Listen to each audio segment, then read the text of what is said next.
नमस्कार, स्वराज एक्सप्रेस के खास प्रोग्राम कुर्सीनामा में आपका स्वागत है और मैं हूं आपके साथ वर्षा। उत्तर प्रदेश में 2022 के चुनावी घमासान में कौन मजबूत है और कौन कमजोर, इसका अंदाजा लगाना फिलहाल मुश्किल है। हालांकि ये और बात है कि सभी प्रमुख दल अपनी अपनी जीत का दावा कर रहे हैं, लेकिन वाकई कौन कितना प्रभावी है, इसका फैसला प्रदेश के मतदाता करेंगे।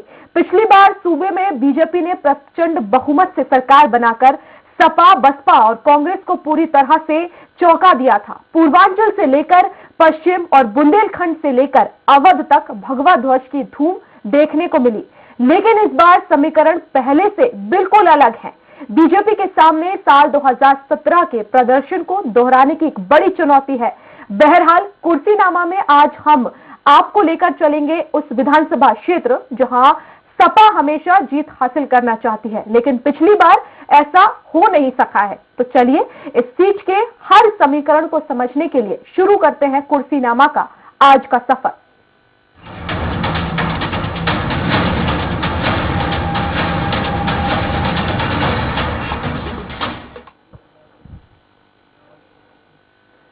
तो औरैया जिले की बिधूना विधानसभा सीट समाजवादी पार्टी के लिए काफी खास है। दरअसल ये सपा के संरक्षक मुलायम सिंह यादव की ससुराल है। ऐसे में यहां सपा सरकार के समय विकास की कड़ी कवायद हुई है। जिस दौर में यूपी में कई जगह पर बिजली 8 से 10 घंटे ही आती थी और तब यहां लोगों को 24 घंटे बिजली मिलती थी। बावजूद इसके 2017 में ये सीट सपा के हाथ से निकल गई। खैर, अब 2022 में क्या होगा? क्या सपा इस सीट पर वापसी करेगी या बीजेपी का यहां कब्जा बरकरार रहेगा या बाजी कोई और ही दल मारेगा? चलिए यहां के हर समीकरण को विस्तार से समझें, उससे पहले एक रिपोर्ट देख लेते हैं।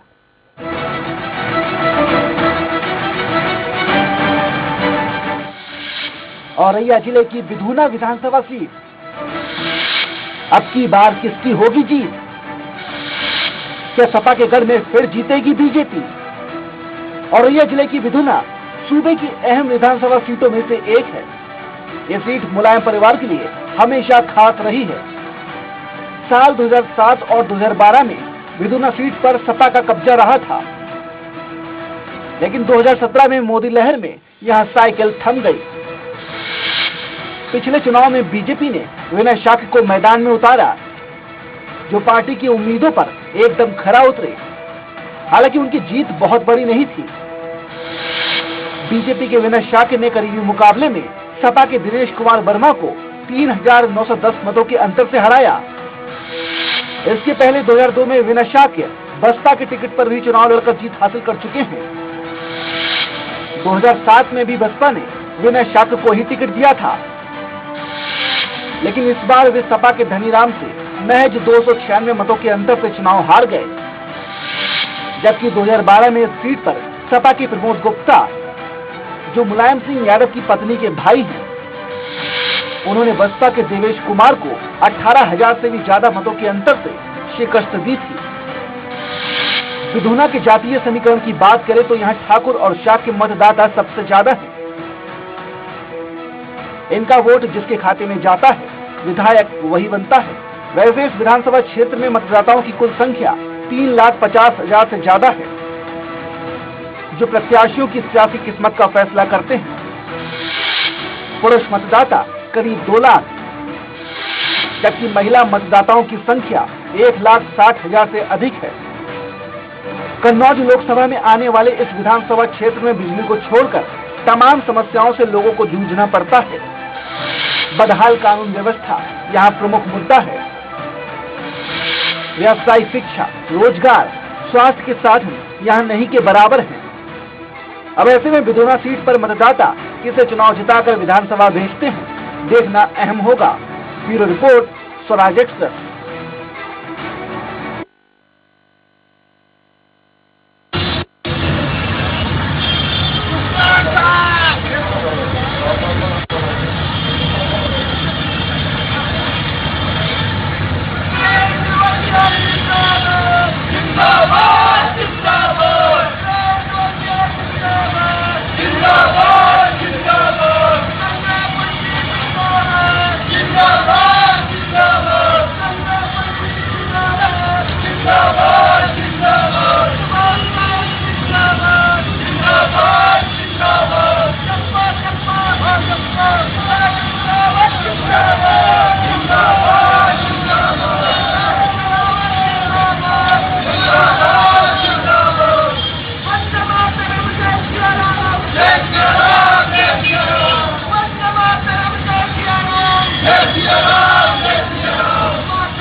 तो पिथौरागढ़ से ये तस्वीरें आप देख रहे थे जहां पर CM Pushkar Singh Dhami road show कर रहे थे। चलिए हम औरैया जिले की विधानसभा सीट की बात कर रहे थे जो कि विधुना है।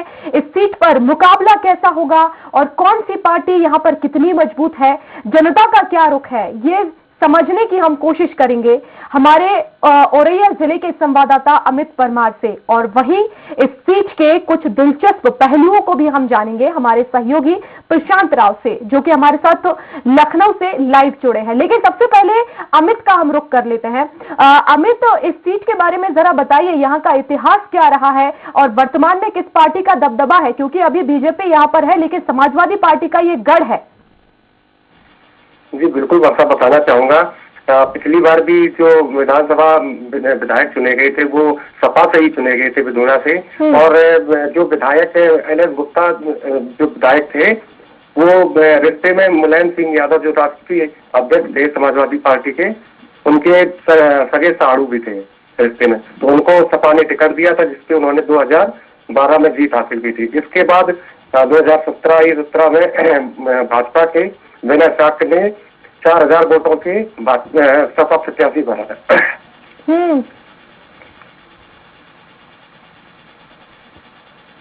जी, क्योंकि अमित आप जमीनी स्तर पर यहाँ पर जुड़े हुए हैं, यहाँ की जो मुख्य समस्याएं हैं वो आप अच्छे से जानते हैं, तो जरा बताइए इस विधानसभा सीट पे क्या कुछ मुख्य समस्याएं हैं, यहाँ के लोग किन चीजों से अभी भी जो चीजें हैं वो उन्हें मिल नहीं पाई है।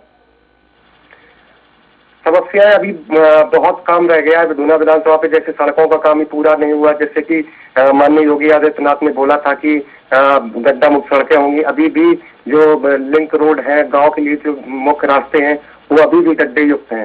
इसके साथ साथ शिक्षा के मामले में भी पूरा क्षेत्र पिछड़ा हुआ है। अगर हम वही बात करें चिकित्सा की, तो चिकित्सा के मामले में पिछड़ा हुआ था, हालांकि चिकित्सा के क्षेत्र में काम हुआ है। जैसे कि 50 सैया नेत्र का 50 सैया अस्पताल का हुआ है उद्घाटन, जो अभी 12 विकास परियोजना योगी आदित्यनाथ ने दी थी, उसमें 50 सैया अस्पताल है, एक 50 सैया आंखों का अस्पताल है। ये चिकित्सा के क्षेत्र में अच्छा योगदान रहा है बीजेपी सरकार का। बिल्कुल, आप अमित बने रहिए। इस वक्त लखनऊ से हमारे साथ प्रशांत राव हमारे संवाददाता जुड़ गए हैं। प्रशांत, क्योंकि ये जो सीट है समाजवादी पार्टी का ये गढ़ है और काफी विकास भी यहाँ पर समाजवादी पार्टी के प्रत्याशी ने किया है, लेकिन अगर 2017 की बात की जाए तो यहाँ पर बीजेपी को बहुमत मिला, क्योंकि बिजली वहां पर जब उत्तर प्रदेश में 6 से 8 घंटे बिजली रहती थी, लेकिन औरैया जो जिला है वहां पर लगभग 24 घंटे बिजली आती थी। बावजूद इसके समाजवादी पार्टी ने जो काम किया, बावजूद इसके बीजेपी यहां पर जीती है, इसकी क्या कुछ मुख्य वजह आप मानते हैं? देखिए वर्षा, बहुत ही वीआईपी सीट है कहा जाए, क्योंकि ये जो सीट है पहले इटावा लोकसभा क्षेत्र में आती थी, जो मुलायम सिंह आप कहा जाए वर्तमान में अखिलेश यादव का गढ़ है, और इसके साथ ही जो विधुना विधानसभा है वो आप कन्नौज लोकसभा क्षेत्र में भी आती है। तो दोनों तरफ से ये जो कहा जाए कि वीआईपी सीट रही है, लेकिन मुख्यमंत्री मायावती ने औरैया को, इटावा को काटकर औरैया जिला बनाया था। उसके बाद खासा यहाँ सभा का विरोध भी हुआ था, क्योंकि मुलायम सिंह सरकार में आते ही इसे फिर इटावा में जोड़ दिया था। लेकिन उसके बाद भी यहाँ कहा जाए सपा के हार का सामना करना पड़ा था, और उस समय 2007 में यहाँ पर जो वर्तमान में भारतीय जनता पार्टी के विधायक विनय साक्य, वो उस समय पूर्व विधानसभा अध्यक्ष धनीराम वर्मा को हराकर यहाँ पर विधायक बने थे। और इसके बाद जैसे 2017 का समीकरण रहा तो बीजेपी बसपा ने अपना दूसरा प्रत्याशी उतार दिया, तो ठीक वहीं भाजपा ने उनके जो कहा जाए बड़े नेता विनय साक्य को लपक लिया, और 2017 में विनय साक्य ने फिर कमल खिलाया। तो कहा जाए जो पूरा जो एरिया है, पूरा विधानसभा क्षेत्र है, वो साक्य यानी ओबीसी के साक्य वोट, और खासकर जो ब्राह्मण जो कहा जाए ठाकुर मतदाता बाहुल क्षेत्र है, तो जो भी तय करते हैं वो यहाँ ठाकुर मतदाता, उसके साथ ही जो मुस्लिम वोट है वो तय करते हैं कि यहाँ का विधायक कौन होगा। विनय साक्य की छवि बढ़िया रही, क्योंकि पहले भी वो चुनाव लड़ चुके हैं, और इसके साथ ही कहा जाए भाजपा जो हमेशा तीसरे नंबर पर रहती रही है, वो विनय साक्य आने पर पहले नंबर पर हुई और यहाँ भाजपा का विधायक बना। सबसे ज्यादा यहाँ कब्जा रहा है वो सपा का रहा है, क्योंकि यहाँ से धनीराम वर्मा जो है 4 बार विधायक रहे हैं। उसके बाद कहा जाए भाजपा को भी सीट मिली है, और बसपा के एक बार विनय साक्य वहां से विधायक बन चुके हैं। तो पूरा पूरा जो कहा जाए कि एरिया जो साग का माहौल है, तो वहाँ अजीब एक तरीके से कहा जाए कि अजीब माहौल होता है कि जो उनकी जात का प्रत्याशी होता है उसे ज्यादा लोग चुनते हैं। लेकिन धनी राम वर्मा ने इस मिथ्या को पहले तोड़ा था, लेकिन फिर साग वोट ही अपने जो प्रत्याशी होते हैं उसको चुनने लगा, जिससे ये अब लेकिन वहाँ जो समस्याओं का जो अंबार लगा हुआ है, हालांकि वहां पर सपा बहुत लंबे समय से सरकार में रही, लेकिन उन चीजों को निजात नहीं दिला पाई जो स्थानीय मुद्दे बने रहे हैं। चाहे सबसे ज्यादा जो है बेरोजगारी, क्योंकि वहां का जो व्यक्ति है वो हमेशा या तो कानपुर या कन्नौज या फिर इटावा पर रोजगार के लिए निर्भर रहता था, वो अभी तक जो मुख्य मुद्दा है उसको कोई भी सरकार, चाहे बसपा की सरकार रही हो, समाजवादी पार्टी की सरकार रही हो या फिर अब भारतीय जनता पार्टी की सरकार हो, रोजगार का मुद्दा आज भी बड़ा बना हुआ है। और खासकर क्योंकि दूरस्थ इलाके हैं और बिहार का इलाका है, जंगल भी बहुत तादाद में है, ऊसर भूमि भी है, तो शिक्षा का जो सवाल है वो भी आज प्रश्न चिन्ह बना हुआ है। हालांकि भारतीय जनता पार्टी ने वहां काम किए हैं। इसके साथ ही कहा जाए कि जो सबसे और मुख्य मुद्दा है सड़कों के निर्माण को लेकर, क्योंकि दूरस्थ गांव हैं और उसके साथ ही सड़कों की हालात जर्जर बनी हुई। हालांकि मुख्यमंत्री योगी आदित्यनाथ लगातार सड़कों को जो गड्ढा मुक्त करने की बात करते रहे, लेकिन घटिया कामों की वजह से भारतीय जनता पार्टी के विधायक को कई बार विरोध भी झेलना पड़ा है। और कहा जाए, अब आपको मैं बता दूं कि वहां से वर्तमान की भारतीय जनता पार्टी की राज्यसभा सांसद गीता साक्य भी हैं, उनके सामने भी लोगों ने समस्याएं रखी। तो कहा जाए कि वो साग का बहुल इलाका है, इसलिए भारतीय जनता पार्टी ने बिना साक्य के बाद गीता साक्य पर वहां कार्ड खेला है। और इस बार भारतीय जनता पार्टी 2022 में वहां कमल खिला पाती है तो आने वाला परिणाम ही बताएगा। लेकिन जो कहा जाए कि ब्राह्मण मतदाता है, चाहे छोटे छोटे टुकड़ों में, और कहा जाए यादव मतदाता है, ऐसी भी खासी तादाद में है, तो अब की बार क्या होगा ये 2022 में पता लगेगा, क्योंकि बहुजन समाज पार्टी पूरी ताकत से लगी है। क्योंकि यहाँ पर समस्या जस की तस है, जो पहले थी वो आज भी है। और जो विकास हुआ है, चाहे क्योंकि सरकार बीजेपी की है, लेकिन उसके बावजूद भी यहाँ पर विकास नहीं हुआ है, विकास से काफी दूर ये सीट है। आप बने रहिए। इस वक्त मैं अमित का रुख करूंगी जो संवाददाता है हमारे। अमित, इस बार जनता का क्या मूड है? क्या इस बार फिर से बीजेपी को यहाँ पर बहुमत मिलने वाला है, बीजेपी का यहाँ पर समर्थन करने वाले, या फिर इस बार सपा का जो गढ़ है समाजवादी पार्टी वही इस बार अपना यहाँ पर बहुमत हासिल कर पाएगी? जी बिल्कुल, बता दूं जैसे कि हमारे सहयोगी प्रशांत ने बताया था कि विनय साक्य जो कि बसपा से भी विधायक रहते हैं, इसके बाद भाजपा ने उनको अपनी पार्टी में लिया, भाजपा से टिकट मिला तो भाजपा से भी जीते। अगर विनय साक्य को दोबारा टिकट मिलता है तो निश्चित रूप से भाजपा के लिए बहुत बड़ी वो होगी उपलब्धि। इसके साथ साथ बता दें, जिस हिसाब से सपा का और प्रसपा का गठबंधन हुआ है, उसमें अगर ये इनका गठबंधन जायज रहा और दोनों मिलकर पार्टियां लड़ी तो सपा भी अच्छे खासे मतलब टक्कर बिल्कुल। अमित, आप बने रहिए। इस वक्त हमारे साथ सपा जिला अध्यक्ष राजदीप यादव हमारे साथ फोन लाइन पर जुड़ गए हैं। राजवीर जी, बहुत स्वागत है आपका स्वराज एक्सप्रेस में। राजवीर जी, आवाज पहुंच रही है? हाँ, पहुंच रही। बिल्कुल। राजवीर जी, क्योंकि इस वक्त यहाँ पर बीजेपी का यहाँ पर विधायक है, लेकिन समाजवादी पार्टी का ये गढ़ है, इस बार आपकी तरफ से क्या कुछ कोशिशें की जा रही है? आप अपने गढ़ को बचा रहे हैं? नहीं, गढ़ समाजवादी पार्टी का है और ये गढ़ है और ये रहेगा। लेकिन 2017 में तो तस्वीर बदली थी राजवीर जी। जी, मैं उस बात को स्वीकार करता हूँ कि उस बार लोगों को झूठी वादों में फंसा लिया गया था, झूठे उन्हें सपने दिखा के फंसा लिया गया था। लेकिन अब जनता, आप ये बात उसके बाद कोई भी जनप्रतिनिधि ने एक भी कहीं कोई काम या कहीं किसी के बीच नहीं गया, तो जनता अब उनसे नाराज है। बिल्कुल। राजवीर जी, क्योंकि देखिए समाजवादी पार्टी का गढ़ है, क्योंकि आप आरोप लगा रहे हैं कि झूठे वादे यहाँ पर किए गए थे और उसके बाद जनता को जनता का मत हासिल किया है। लेकिन आखिर क्योंकि जनता समझदार है, ऐसे में कैसे आप कह सकते हैं, क्योंकि ये मजबूत गढ़ है आपका? यही तो मैं कह रहा हूँ कि देखिए, एक बार जब किसी को झूठे सपने दिखा दिए जाए बहुत क्या, लेकिन दोबारा अब ये समझ रही बीजेपी के लोग, गांव जाएंगे तो पता चल जाएगा इनको। अगर इनका जनप्रतिनिधि गांव जाएगा, गांव के खेत तो सालों ने खेत साफ कर दिए, गांव साफ कर दिए, किसी को कोई रोजगार नहीं मिला। बिल्कुल। राजवीर जी, आप बने रहिए। इस वक्त हमारे साथ शिववीर, कांग्रेस के जो जिला अध्यक्ष है, वो भी जुड़ गए हैं फोन लाइन पर। शिववीर जी, बहुत स्वागत है आपका स्वराज एक्सप्रेस में। नमस्कार। बिल्कुल। क्या शिववीर जी, इस बार आपकी तरफ से क्या कुछ तैयारियां की जा रही हैं, क्योंकि हम देख रहे हैं प्रियंका गांधी तो पूरी तरह से मैदान में उतर चुकी है। क्या औरैया जिले में इस बार आपका हाथ मजबूत दिखाई दे रहा है? देखिए, प्रियंका जी के नेतृत्व में कांग्रेस पार्टी का सिपाही होने के नाते मैं पूरे संगठन को मजबूत करने में पूरी निष्ठा के साथ लगा हुआ हूँ और कांग्रेस पार्टी आने वाले 2022 के चुनाव में समाजवादी पार्टी, बहुजन समाज पार्टी और भारतीय जनता पार्टी को जिले में धूल चटाने का काम किया जाएगा। ये निश्चित तौर पर होगा। क्या कुछ नया स्टार्ट करने वाले हैं शिववीर जी? क्योंकि यहाँ पर समाजवादी पार्टी रही है या तो फिर बीजेपी रही है, कांग्रेस तो यहाँ पर नजर ही नहीं आई है। देखिए, जब कोई नजर नहीं आता है तो बीजेपी कहाँ 2012 में थी? 2012 में बीजेपी कहाँ थी? लेकिन 2017 में तो आई ना, क्योंकि जब समाजवादी इतने विकास की उसके बाद 2017 में बीजेपी को बहुमत मिला, तो ऐसे में कांग्रेस का क्या कुछ नया रहेगा? 2012 में जो बीजेपी का वोट प्रतिशत था, जो वोट बीजेपी को मिला था, वही वोट प्रतिशत वही वोट कांग्रेस को मिला था। अगर वो खड़ी हो सकती है 2017 में तो निश्चित तौर पर प्रियंका जी के नेतृत्व में 2022 में खड़ी होगी। बिल्कुल। शिववीर जी, क्या मुख्य समस्या आप यहाँ पर देख रहे हैं और क्या लगता है आपको, क्या कुछ जनता से आप वादे करेंगे कि इस बार कांग्रेस आएगी तो ये जनता के लिए हितकारी होंगे? देखिए, हमारी नेता प्रियंका गांधी जी ने बहुत ही जनता से जुड़े हुए मुद्दे उठाए हैं और भारतीय जनता पार्टी के खिलाफ जो उन्होंने आंदोलन किया है और जनता के हित में जो उन्होंने वादे किए हैं, महिलाओं के, गरीबों के, बच्चों के जो उन्होंने योजनाएं रखी हैं, तो निश्चित तौर पर गरीब किसान मजदूर के हित की बात होगी और आने वाला समय जो होगा वो कांग्रेस का है। हेलो जी, बिल्कुल। शिववीर जी, आप बने रहिए। इस वक्त हमारे साथ आपके जिला अध्यक्ष भी जुड़ गए हैं आम आदमी पार्टी से। बहुत स्वागत है शुमेंद्र पोरवाल जी आपका। जी, धन्यवाद। बिल्कुल। शुमेंद्र जी, इस बार किस तरह की आपकी तैयारियां हैं, कैसे देखते हैं? क्योंकि बीजेपी और सपा यहाँ से रही है, लेकिन इस बार आम आदमी पार्टी भी पूरी तरह से मैदान में है।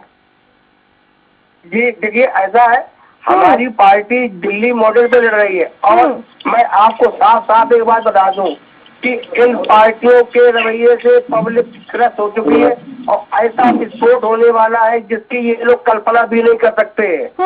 क्या विस्फोट आप करने वाले हैं इस बार? विस्फोट ये होगा जिस प्रकार से दिल्ली में लोगों ने समझ नहीं पाया, वहाँ पे भारतीय जनता पार्टी और कांग्रेस बड़ी मुस्तैदी के साथ बैठी थी, लेकिन आम आदमी पार्टी को कोई भी दल हिला नहीं पाया। इसी प्रकार का विस्फोट हमारे उत्तर प्रदेश में भी होगा। अब केजरीवाल जी की नकल तो सभी कर सकते हैं, लेकिन असल काम कोई नहीं कर सकता है। हमारी पार्टी ने वादा किया हम 300 यूनिट बिजली फ्री देंगे, उसके पहले इन सब दलों के नेता कहाँ गए थे? हमारा दल वादा नहीं करता है, हमारा दल गारंटी देता है कि हम ये वर्क करेंगे। हमने बिजली 300 यूनिट देने का वादा किया, उसके तहत पूरे उत्तर प्रदेश में 300 यूनिट बिजली के फॉर्म बाकायदा भरवाए जा रहे हैं और जिसका ये सबूत होगा कि हमने जो वादा किया हमने वो पूरा किया। दिल्ली बिल्कुल शुमेंद्र जी, क्या कुछ विस्फोट आप करने वाले हैं ये तो आने वाला समय बताएगा।